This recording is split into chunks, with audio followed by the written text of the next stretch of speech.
Okay, so welcome everyone. This is our first webinar in a series of webinars about purpose-led organisations. So it's great to see you here. My name is Juliette Day. I'm a business psychologist and consultant with Farleigh Performance, and we're working to make purposeful performance commonplace. The aim for this series of webinars is to create some thought-provoking conversations about purpose-led organisations. We've got 3 different webinars for you over the next couple of months, each one lasting 45 minutes. During that series, we're going to be asking, what is purpose and why does it matter? How do you actually go about finding one? And when you've got one, what do you do with it? How do you genuinely and authentically live it? So today, the focus of our conversation is going to be what is purpose and why does it matter? And we're going to be discussing that with a diverse group of really amazing guests. We have some guests here on the virtual sofa with us today, and a few guests that we've videoed conversations with before this session. Our special guest on the sofa today is Rowan Adams, who is the Executive Vice President of Corporate Affairs at Tate & Lyle. And also we have the founder of Farleigh Performance, Graham Abbey, who was previously one of the world's first Chief Purpose Officers, that's quite a mouthful, at Tate & Lyle. The other guests that we have, who you'll hear from during the webinar, are the Group HR Director of a global food company, Devro, and the CEO of a B Corp, Hatia's Rum. And for a very different perspective, we have the founder of a charity called the Orchid Project. Now, as I'm sure you're used to in these webinars by now, please feel free to post your questions at any point in the chat, and we'll return to them at the end of the session, and you'll be able to post them to Graham and Rowan. So, before we start that conversation, I thought it might be useful to do a bit of framing by sharing some of our thoughts on what we actually mean by purpose-led business. So what we don't mean is organisations becoming charities. This isn't about corporate social responsibility, and it's not about bolting on a strapline. Purpose-led organisations, in our view, are both for profit and for purpose. They're clear on their DNA in terms of what's made them successful to date, but they're also really clear on their role in solving the problems facing people, society, and planet. So they're both pursuing profit and purpose. So in our view at Farleigh Performance, purpose and performance are absolutely inextricably linked. And research backs this up. The most purpose-led organisations financially outperform their industry.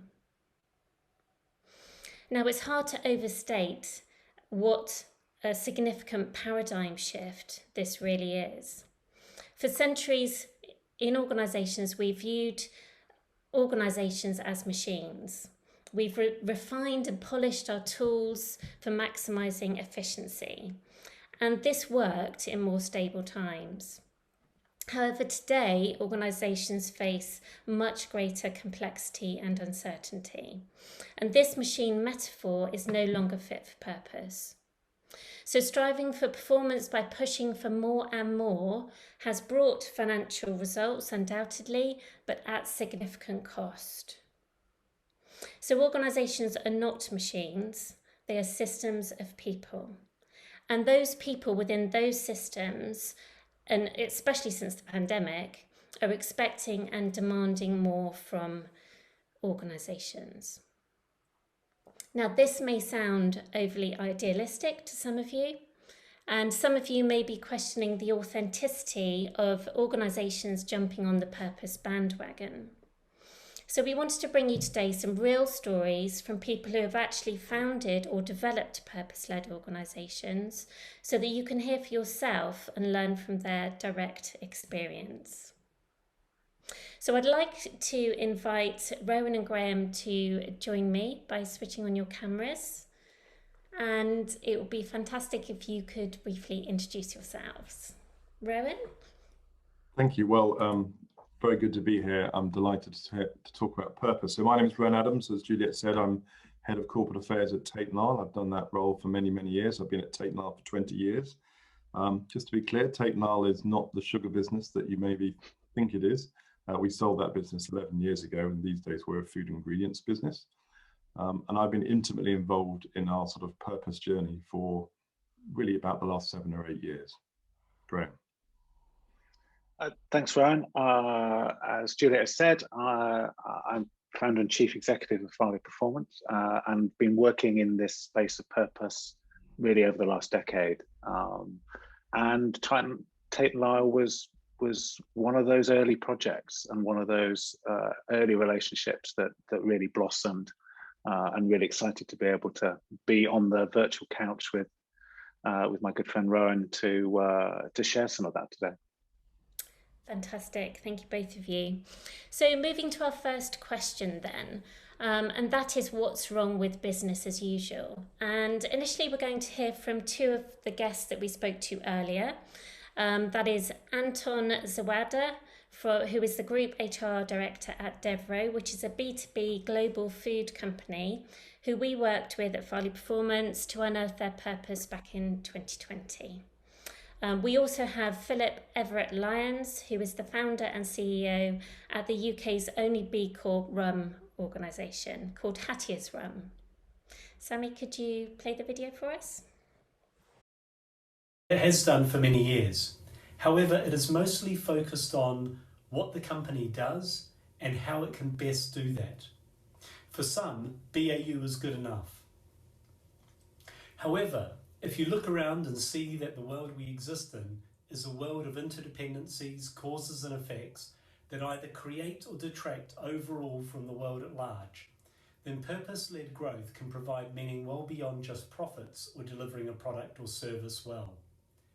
It can help us to be more fulfilled personally and as a company, make more profit and leave a positive legacy to the next generation. But it can only do that if that's what you personally value as a leader. We are at the tipping point, and arguably we're not going to be able to come back from the brink anytime soon. Business as usual doesn't do anything to help us get there. To the idea of net zero, the idea of waste, and the fact that we have a throwaway economy, that we are, in some ways, it's too late. And so we can do everything we can possibly do from now to change the business as usual, to make sure that we're using our businesses in a purposeful way, a sustainable way, and using it as a force for good. Fantastic. So a couple of different perspectives on what's wrong with business as usual from our guests there, with Anton talking about the need for profit, but also personal legacy, and Philip actually highlighting the climate crisis and the urgency there. So I would like to come to you, Rowan. First of all, it'd be nice to hear, how their responses actually fit with your own personal view of what's wrong with business as usual. But also I'm curious about what actually motivated you at Tate & Lyle to pursue purpose. Yes, well, okay, well, I'll take the first one first, as they say. I think, look, as I think Anton and the other gentleman said, the world is in a very strange place at the moment. I mean, quite frankly, what is business as usual? I have no idea. We've lost all that. We have to look at the future, not the past, I think.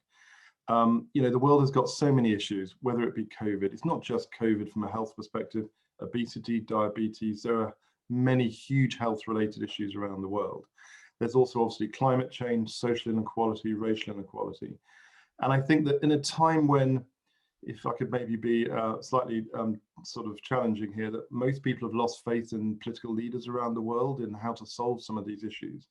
I think there is a big gap. There is an opportunity for companies and for business in general to come in and really fill that gap and provide people with that leadership and that sense of direction that maybe is missing in other parts of society.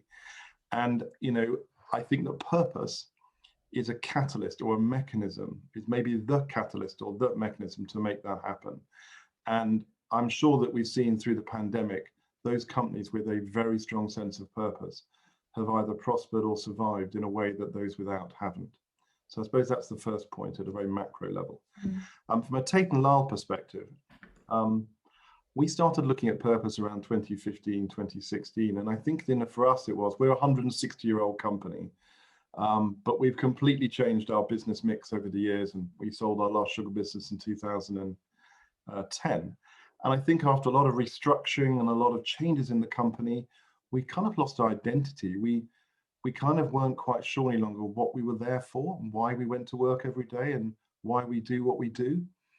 And that led us to sort of really think about, well, how can we then frame that in a new way? What is our purpose? Before purpose became a big thing, you might say, we said to ourselves, well, what can we do about it? And that's why we went to Graham and said, look, give us some help.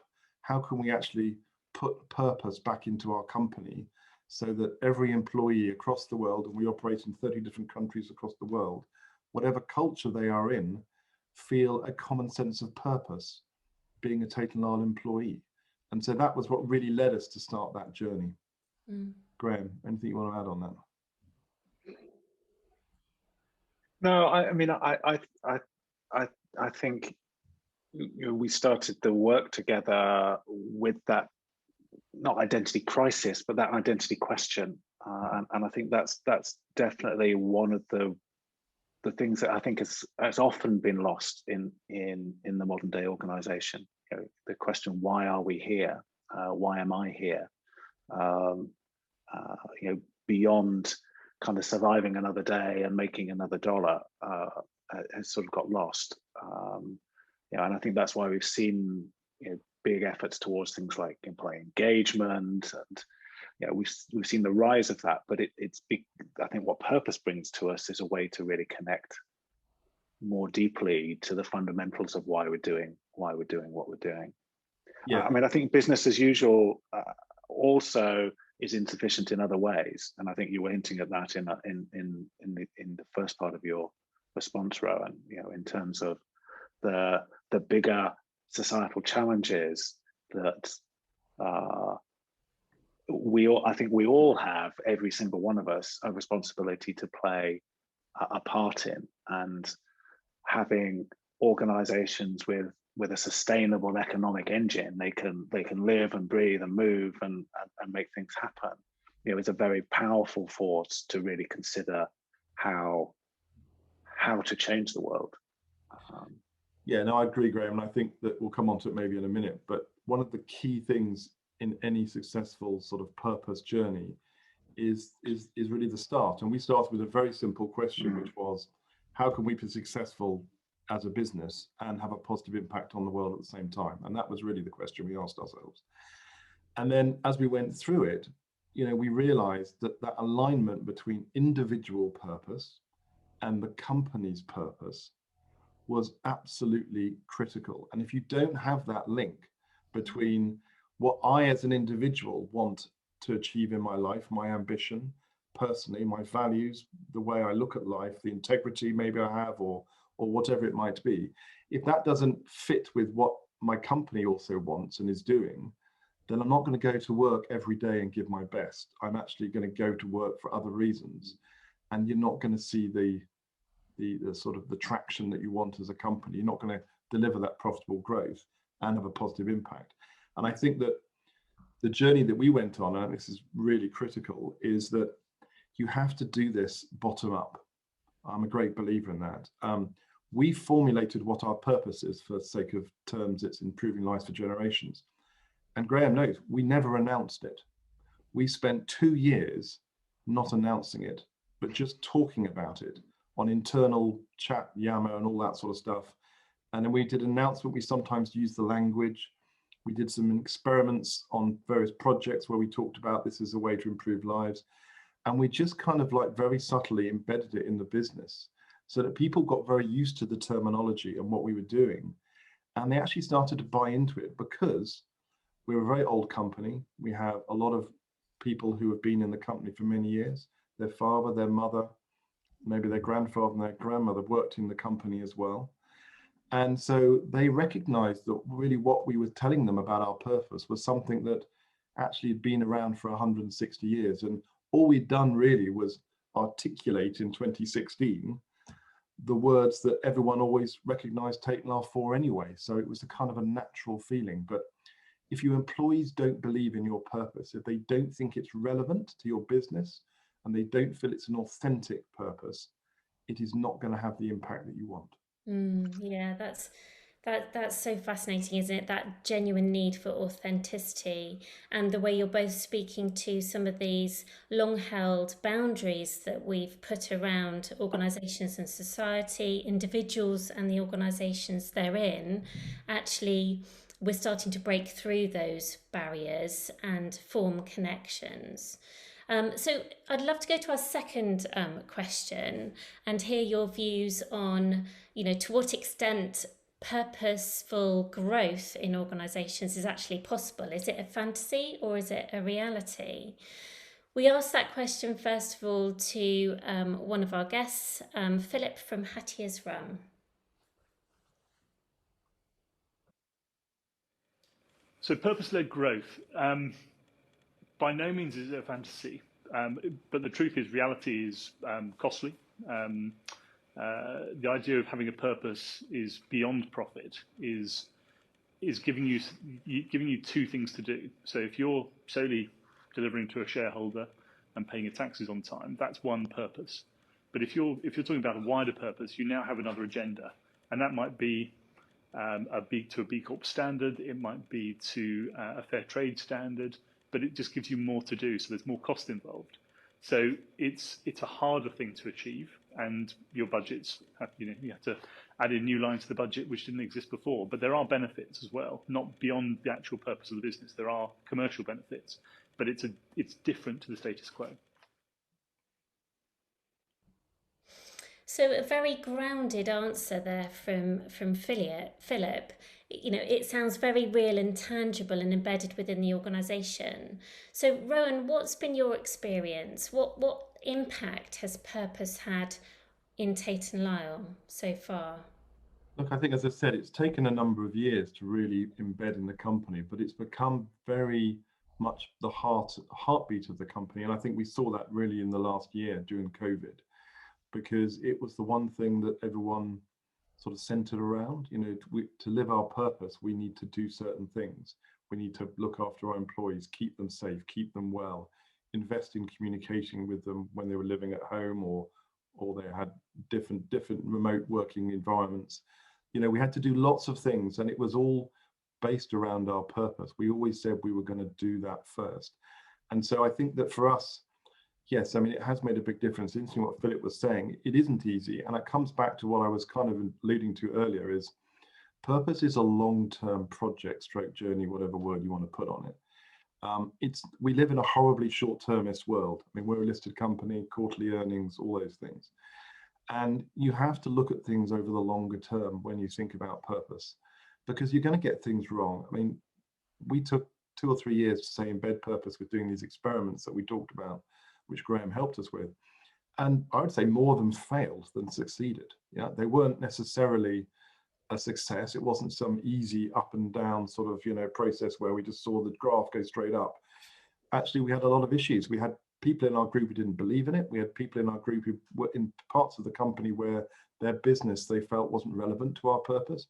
So we had to find time to allow people to really find what it meant to them and how it could work within our culture, and give them the space and time to do that. And one of the dangers of purpose becoming a sort of governance requirement, which was sort of heart sunk when I saw that, was that people are going to embed it very quickly because they have to tick a box, when actually purpose is something that takes time.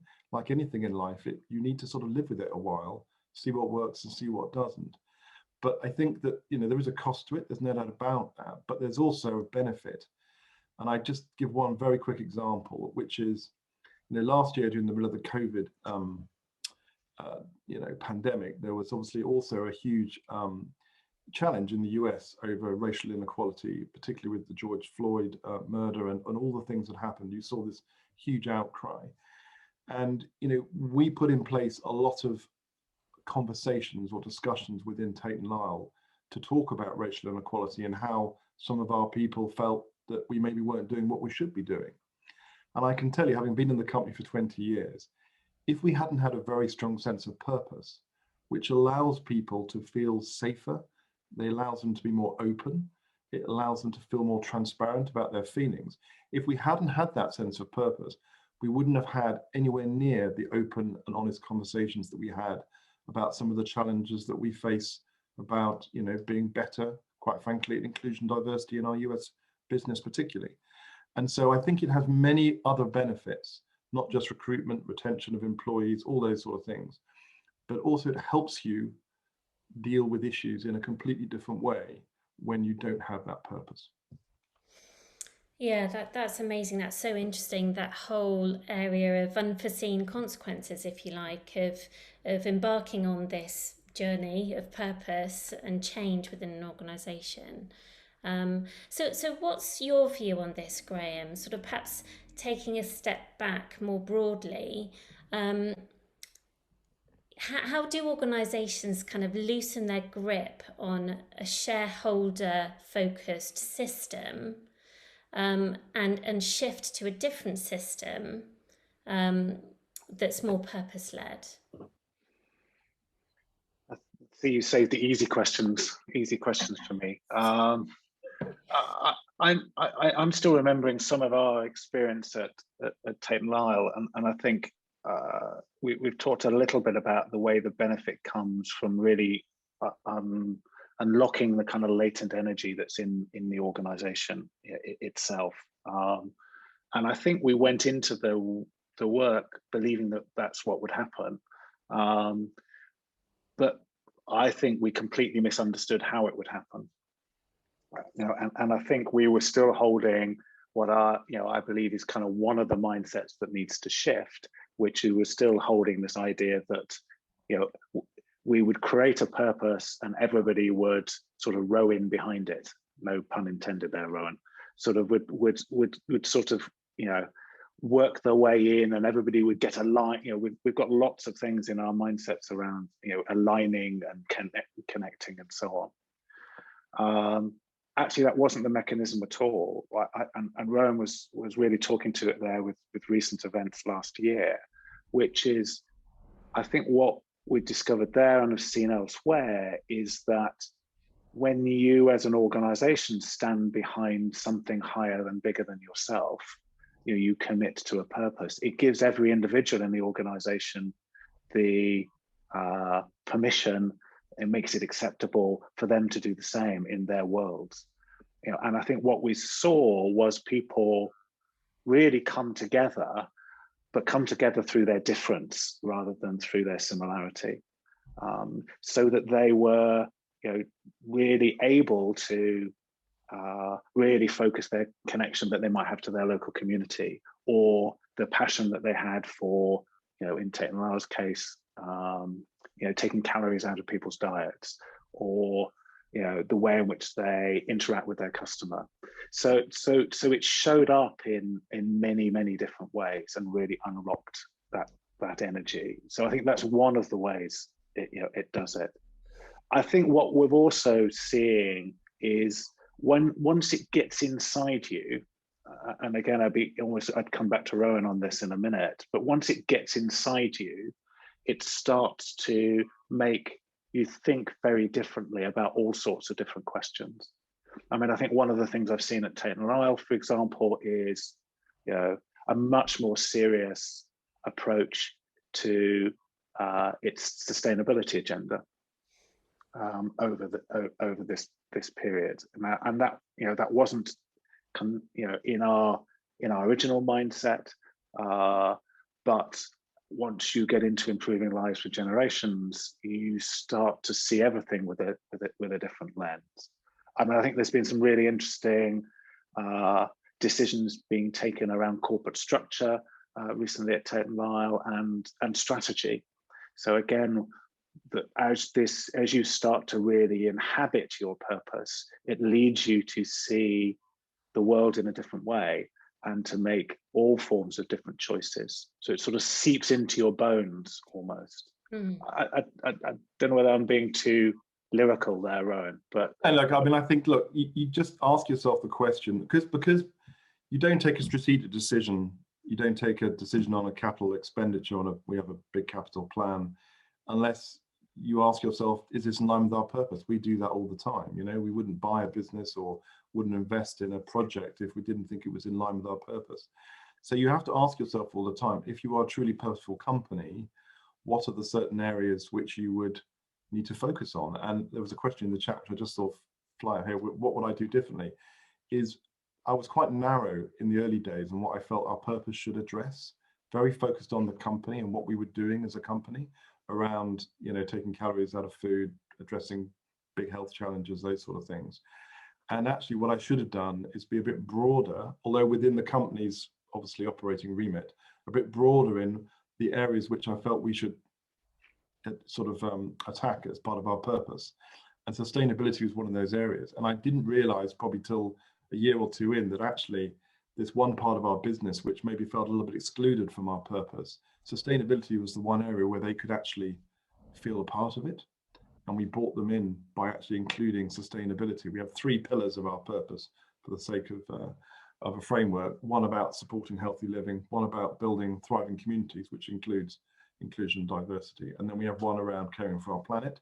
And that third one came last, and that actually brought all the stragglers into the mix, you might say, to believe in our purpose. And I'll just make one point, which I just want to make very quickly, because Juliet said it earlier.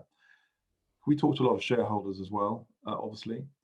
And although, of course, short-term performance is important, they are increasingly, I wouldn't think that they're not against purpose. They are very much understand that purpose does drive growth if done in the right way. And we had an interesting experience when we went out with our results last year, so about 12 months ago, because we're March year end. And we set up all these purpose targets at the time, about sort of 12 of them, which we were going to deliver over the next 5 and 10 years, including sustainability targets. And it was amazing how many shareholders talked about those targets, talked about what we were doing, because they like to see companies performing in the short term. Of course they do. But they also like companies that think about the longer term as well. And are actually thinking about how they're going to develop their business over 3, 5, 10-year timeframes. And so I do think that, you know, purpose is also now very much in the investor world. And those companies that do it well will be companies that will get invested in, because those companies are the ones that are growing in the right way in their eyes. Yeah, fantastic. Thank you, Rowan and Graham. That's really interesting. And so that given shareholders and investors seem to be coming on board, backed up by the research, connecting purpose-led organisations to growth, my next question is, you know, to what extent do you believe this is a genuine, authentic movement and evolution of capitalism, if you want, or is it a fad that may well pass and people will move on to other things? Before I hear your answers, it'd be great to hear from Philip at Hattier's Rum again.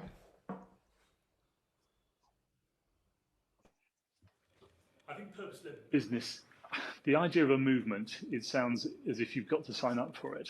What we want to do and what we're championing for is it's just normal, that having a purpose behind your business is normal. So I'd say movement is the wrong term, because movement is moving and then stopping. But it's definitely by no means a fad, because we are seeing the likes of Evian Water signing up to becoming a B Corp, Brewdog in the drinks industry, a Goliath of a business doing good with its drinks. This can become the new normal, and I'm using too many cliches in one answer, but the truth of it is that it shouldn't be a movement. It should just be what we do. So coming to you, Graham, first, I think, on this one, with your consultancy hat on, what are you seeing more broadly? Is there a genuine movement around purpose? And is there this risk that people feel they have to name a purpose? yeah, I mean, I think I agree with Philip, and and when we look at the bigger shifts in the world, in economies, in the level of complexity that we're experiencing, we definitely need something that's different from what's gone before. You know, we've built organizations for a different world, and therefore we need something that's different. and I genuinely, of course, we wouldn't be on this call if I didn't believe this. Believe that purpose-led organisations is a major route to that shift. I think, of course, we've got the ability to turn it into a fad. Whether it's a fad or not a fad really depends on how we all collectively respond to it. And it's entirely possible to adopt purpose from within if you like, an efficiency mindset. Arguably, as many organizations have done around values and mission and things of this in the past. And operate and not fundamentally change the way in which they operate. So I think this is why Rowan's earlier point around the sort of bottom-up nature, the sort of seeping into the organization of purpose, or as you said, Rowan, the really reigniting what's already there. That this is something that's within your DNA that you're calling forward. Is really critical. For it to be authentic, but for it to be something that drives us to approach our work and what it is to be in a business in some fundamentally different ways, which are really connected to the nature of the problems that we're trying to solve right now. Yeah, so Rowan, could you tell us a bit more about that? How you created this groundswell or movement within Tate & Lyle? You say you didn't sort of talk about purpose initially for a couple of years. So could you tell us how you created that movement within the organisation? Yes, I tried to ban the use of the word purpose actually for a couple of years, so that people didn't attach it to a sort of what would look like potentially a marketing type or CEO-led exercise. Yeah, and so we just conducted a lot of experiments. We tried to work with other organizations. We set up projects with customers around reducing calories in certain product lines. We did school projects in China. We put in a clinical study on obesity in 2 schools in China, which had never been done before. We did lots of different things, and we did some things in the Middle East that didn't work with customers and regulators there because they weren't quite ready for it. So we just tried to do a lot of things and started to use the narrative, I suppose, around improving lives. And the generations bit is because we're a very old company for many years, and actually also we have many families who've worked to Tate & Lyle for many generations, and we also believe all our products are good for you whether you're 99 or just been born. And so that's the whole point really. And also we wanted to really benefit people for generational change. So the sort of example I used to use, well, if you don't smoke and your partner doesn't smoke, it's quite likely your children won't smoke.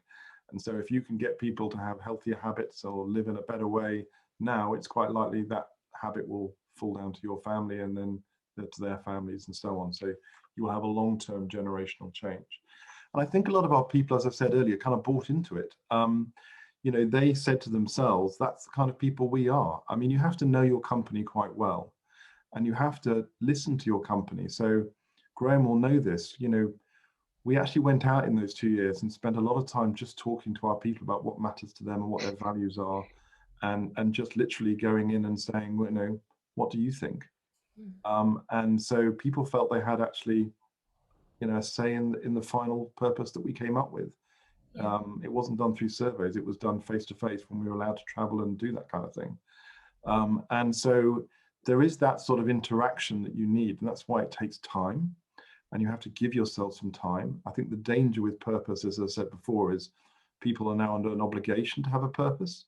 And although that's fantastic, it's not a marketing exercise. It is something which has to live within your employees first, and then outside your company second. Because if you are, for example, one of our salespeople going to see a customer talking about purpose, anyone can see quite quickly if they don't really mean it, they don't really believe it, they don't think it's relevant or authentic, or it's just a marketing tool. And we like to think that all our people really think that. I think also the other point I'd like to make is that, purpose is something which is very easy for international companies or global companies to have cross-border. So it's something which whether you're sitting in Sao Paulo, Shanghai, Slovakia, London, Chicago, where our main business is, do you know they all feel purpose in the same way? They have many different cultural differences, different types of customers. We have to sort of deal with them in slightly different ways because obviously we have different things we have to do in those countries, regulations, cultural differences. But the one common denominator is our purpose. They all seem to believe in it in the same way and find ways in which they can deliver it. And they don't have to do everything. If they can find one part of our purpose which they can really feel they can belong and do something with, then that's absolutely fine by us. That's and amazing. So that's really our sort of philosophy. Yeah, that's amazing. You're really bringing to life the importance of that human connection, and that takes time, and investing in those conversations over time is what pays off. And then embarking on experiments and not really knowing necessarily what's going to come out the other end. That's fantastic. What I'd love to do now is go to our chat and see if there are any other questions. Sammy, any other questions in the chat? Well, interestingly, Rowan, I think you just spoke to one of them from Bob, and I'm just going to ask it to you in case there's anything to add. Yeah. So he asked, how important is it to encourage employees to have the same purpose as the company? And if it is important, how do you develop that? So you were just talking around engagement of them and their relationship to it, but do you think they need to have the same purpose? Yeah, I think purpose is obviously, a term, but I do think it's important that you create a sort of connection between the work that you do every day and when you come to work and what matters to you as an individual. Yeah. So I think that's important. If you do that and it's, say, genuine and relevant to the company and you as a person, then you have a very strong connection. So I think it's not necessarily, I think I understand the question that, you don't have to necessarily live exactly the same purpose in your own life as you do in your company, but you have to have that connection.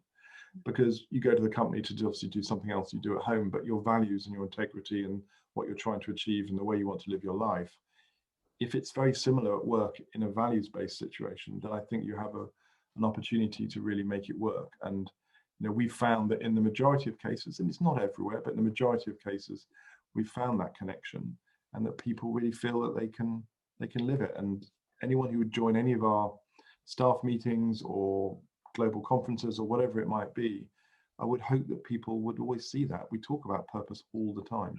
I mean, it is not just a made up thing and that we sort of, force it on people. People just raise it all the time because it's actually something they believe in. You really see a creativity that gets unleashed as well, and the things that I've seen people do, I would never have thought of doing. And I had the luxury, certainly in my Tate & Lyle days, of being full-time on this. So you'd think I might be able to come up with those, but of course you can't. It's people who are in the mix of it all. We had some really interesting discussions around how to name a purpose, and I think one of the mistakes that gets made is that people believe the strapline is the purpose. So we talk about improving lives for generations in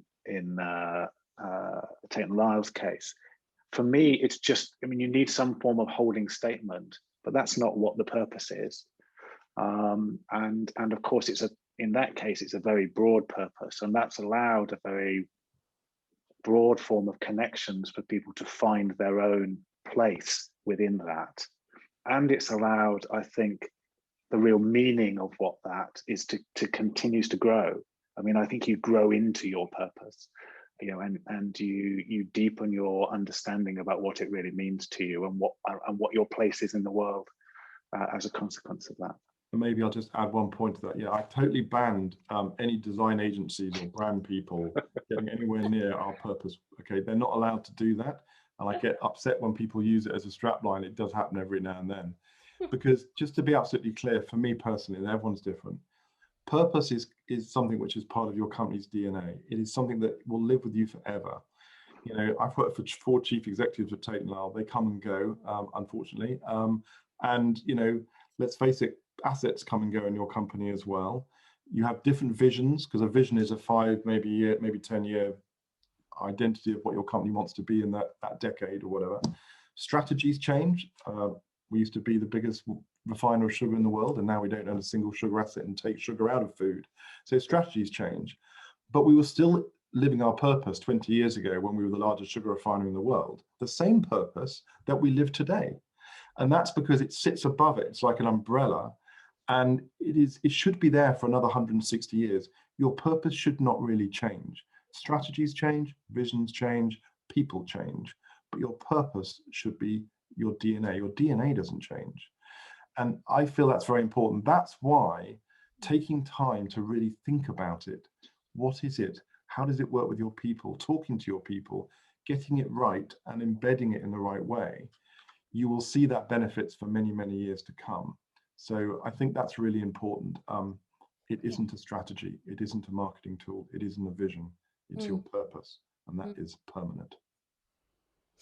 That's amazing, and it's just so great to see how you convey that, Rowan, with so much authenticity, and how you describe why it's so important to you. Fantastic. So, drawing this great conversation to a close, I think, first of all, it would be really lovely to hear from another one of our guests, Julia Lala Maharaj from the Orchid Project. And I asked Julia, what's it like working in an organisation where purpose is truly at the heart?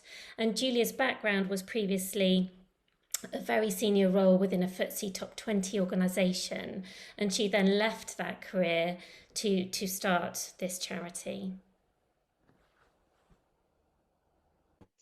What is it like working in an organisation where purpose is absolutely genuinely at the heart of that organisation and fully integrated in the heart of everything they do?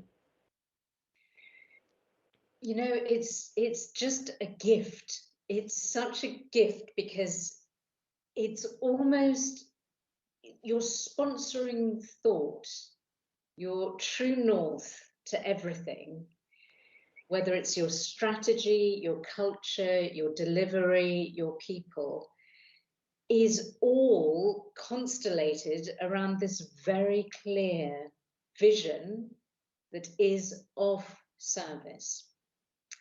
So for me, setting up Orchid, it was extraordinary that I was able to go to a place where I could unashamedly talk about being of service, that I could be so clear that that was what would be the ethos and the culture, and how we would use our language, how we would recruit our staff, everything around that was a gift, and it was perfectly in flow and congruent with what we wanted to achieve and what we do achieve in the world. So for me, it was actually incredibly refreshing.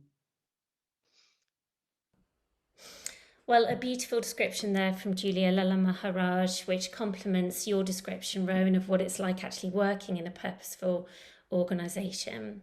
So sadly, we've come to the end of this first webinar. We'd love to talk about it more extensively, but we'll be continuing this conversation in our next 2 webinars over the coming months. So look out, we'll be in touch with more information about those. And also, if you want to continue this conversation more deeply, we'll be hosting some roundtables, and we'll send you more information about those as well in the coming weeks. So I'd love to say thank you so much to all of our guests, to Anton, Philip and Julia, but especially to Rowan, live on our sofa today, and Graham. Thank you, everybody. Enjoy the rest of your day.